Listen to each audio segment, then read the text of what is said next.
Hello, dear colleagues and ASU educators. My name is Denis Shaberin, and I'm glad to present my technology enriched listening and speaking micro lesson.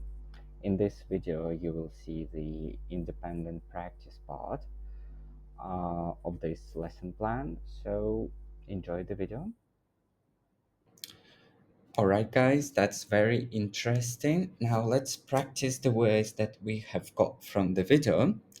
Have you guys all got your worksheets in front of you? Yeah, can you see them? Right, on your worksheets, there are some sentences from the video. Look at my screen. Can you see them? Here's your worksheet. And here are some sentences from the video. And here are some, above them, there are some words, yeah, the words that we have just talked about, right? Exactly. So now let's try to fill the gaps in the sentences. In each of the gaps, you should put one of the words or phrases from the above, right? Yeah, let's try to do the first one together. Yeah. So in the first one, what do you think? What do you think goes into the gap? Can you please all read it and tell me your ideas? Right, to aspire to be, exactly. But should it be in the infinitive form? No, it shouldn't. So we should change some words or phrases, yeah, so that they are grammatically correct. Right, so what tense is this? You have. Exactly, that's the present perfect. So the sentence is you have always. Yes, you have always aspired to be a professional artist. Very good job. Now I'll set the timer for 2 minutes. You go through the other sentences and try to get what goes into each of the gaps. Remember, if you don't know or if you are not sure, you can try to guess it or you can just skip it, because after that we will watch the video once again with subtitles and you will check your answers. Is it clear? Good. Do you have any questions? Right then, off you go. All right, guys, very good job with the words and phrases. You totally understand them. You're very familiar with how they are used. Good job.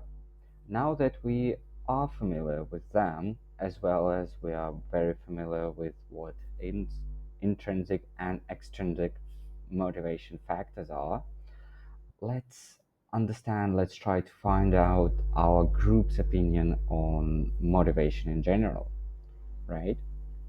Okay, and how do we do that?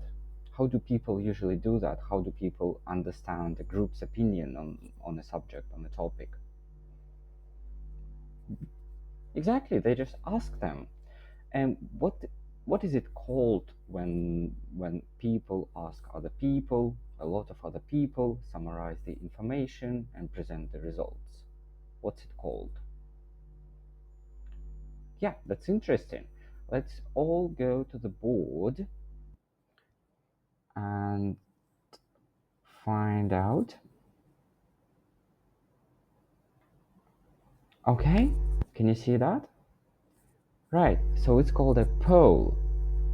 Yeah, a poll. So a poll is a thing with what? What does it have? Yeah, it's got a question, right? It consists of a question and some options, right? Some options. And a respondent, yeah, a person who responds, yeah, or a person who answers the question, just clicks on the option that is applicable to them, right? Exactly. So our task for now is to create our own poll, right? That's how we do that. Look, each of you will have to create at least 2 or more questions on motivation. In each of the questions, you will have to create 2 or more options for the respondents. Yeah, good.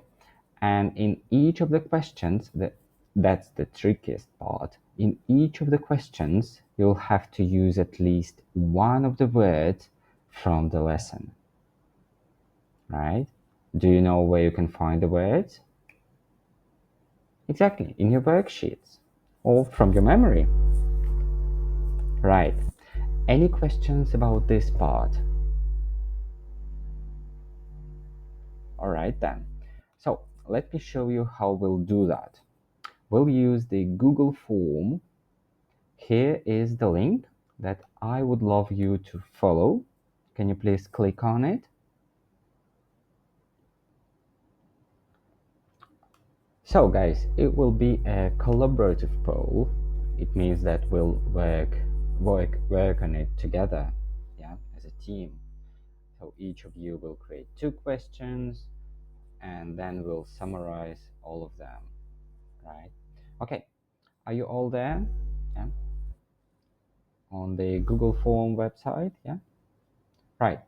So here is how we do that. Can you please look at my screen? Yeah, can you see that? Right. So here is what we do here. You can see a place right here, some space to add your question, right? And you've got some space to add your options, right? Okay, let's do the first one together. Let me just show you how we do that. For example, here is my question connected to motivation, right? So as you can see, I used one of the phrases. Yeah, good. What kind of person do you aspire to be? And here we need some options. Can you help me with the options, please? Yeah, what kind of options might be good for this question? Okay, successful and respected. Great. Any other options? Okay, kind and helpful. Yeah, that's kind of, yeah, that's very important. Helpful and kind, right?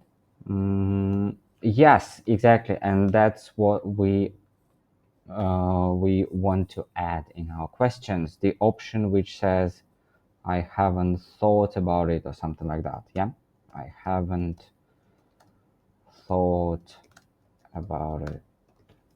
Good, right? And then it saves automatically. You just move on to your next question, and that's it. Okay, so here we've got the question and the options.